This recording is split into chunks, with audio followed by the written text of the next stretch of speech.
Ламікон обирай, скажи грибку прощавай. Спонсор показу «Фармак». Служба безпеки України затримала сім'ю зрадників, які хотіли підірвати залізничні ешелони Збройних сил України на Харківщині. У результаті спецоперації затримали агентурну групу воєнної розвідки Російської Федерації, яка розвідувала маршрути руху військових ешелонів Збройних сил України на Лиманському напрямку. Найбільше фігурантів цікавили вразливі ділянки приміщення рухомих складів, наприклад, залізничні мости, шляхопроводи і автотунелі під коліями.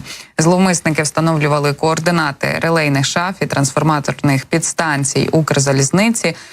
Отримані відомості вони мали передати своєму російському куратору у вигляді геолокації критичної інфраструктури на Google-картах. На основі цієї інформації загарбники планували здійснити диверсію на залізничній лінії під час руху вантажного ешелону ЗСУ. Таким чином, окупанти сподівалися зірвати безперебійне постачання української зброї та боєприпасів на передову саме східного напрямку. Але Служба безпеки завадила реалізації ворожих планів. Усю агентурну групу викрили ще на початковому етапі її розвідувальної активності. Після цього їх було покроково задокументовано і затримано під час збору розвідданих для окупантів. Давайте поговоримо з вами про те, хто ж ці зрадники України. Затриманими виявилися брат і сестра, які разом працювали у комунальному закладі Ізюмського району.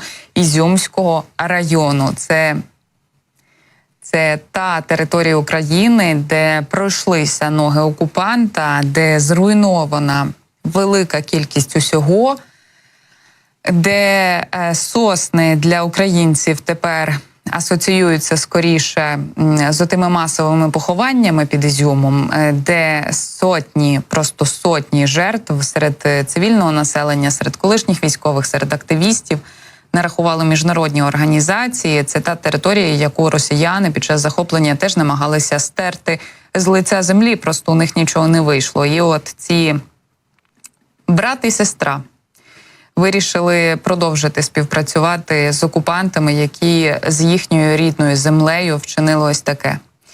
Влітку 23-го року ці фігуранти, яких ви зараз можете бачити на екрані, потрапили у поле зору кадрового співробітника Головного управління Генштабу Збройних сил Росії через антиукраїнські дописи у прокремлівських телеграм-каналах. Особу їхнього куратора вже встановили.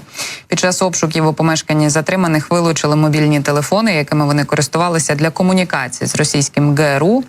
Ну і слідчі Служби безпеки повідомили їм про підозру. Зловмисники перебувають під вартою, їм загрожує довічне ув'язнення з конфіскацією майна. Будемо сподіватися, що вирок буде справедливим і на користь нашої країни. Довічне ув'язнення і конфіскація майна – це хороша нагода подумати над тим, чи руський мір, який вони закликали на свою землю, справді несе бодай щось хороше.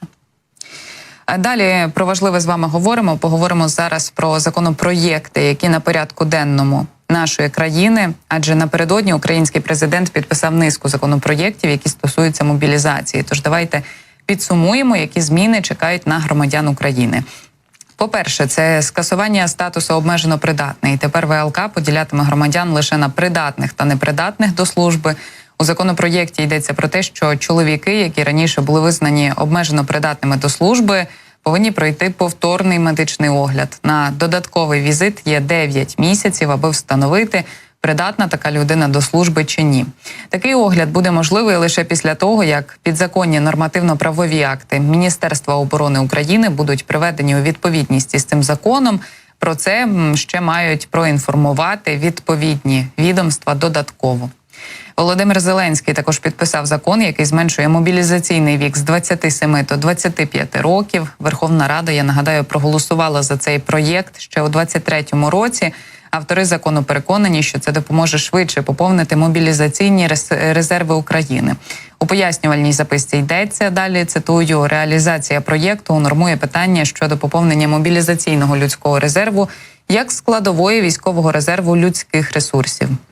Я також додам, що призовниками на строкову службу будуть чоловіки у віці від 18 до 25 років, але це тільки за мирного часу, адже нагадаю, що призов на строкову військову службу під час воєнного стану в Україні не відбувається.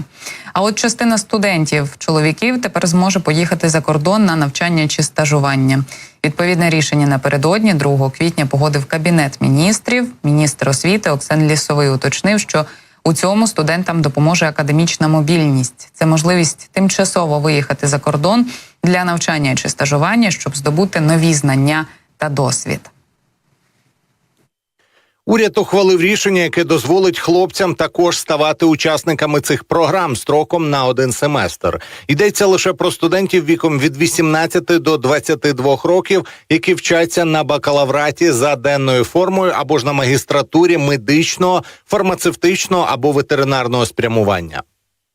Лісовий уточнив, що для перетину кордону з метою навчання за програмами академічної мобільності потрібно мати квиток студента, направлення від закладу освіти, засвідчену копію договору з іноземним університетом про прийняття на програму академічної мобільності і військово-довідковий документ від ТЦК. Міністр оголосив і правила для тих, хто хоче навчатися за кордоном. Це високі бали та низка вимог, які встановлюють засновники програми. МОН працює над посиленням системи вищої освіти та її інтеграцією в європейський освітній простір. Я ж нагадаю, що до початку повномасштабної війни студенти, які навчалися в іноземних вишах, могли виїжджати за кордон. Однак із 14 вересня 2022 року таку можливість заборонили. У Держприкордонній службі пояснювали тоді, що ухвалили таке рішення через велику кількість спекуляцій. Ну і на завершення нашого цього блоку додам, що у Верховній Раді працюють над новим загальним законопроєктом щодо мобілізації. У відповідному комітеті вже розглянули понад 4 тисячі правок і готують документ до другого читання в парламенті. Згідно з новим і поки що не ухваленим законопроєктом йдеться про те, що військовозобов'язані упродовж 60 днів з дати початку мобілізації зобов'язані уточнити свої дані через ТЦК, ЦНАПи або ж електронний кабінет призовника.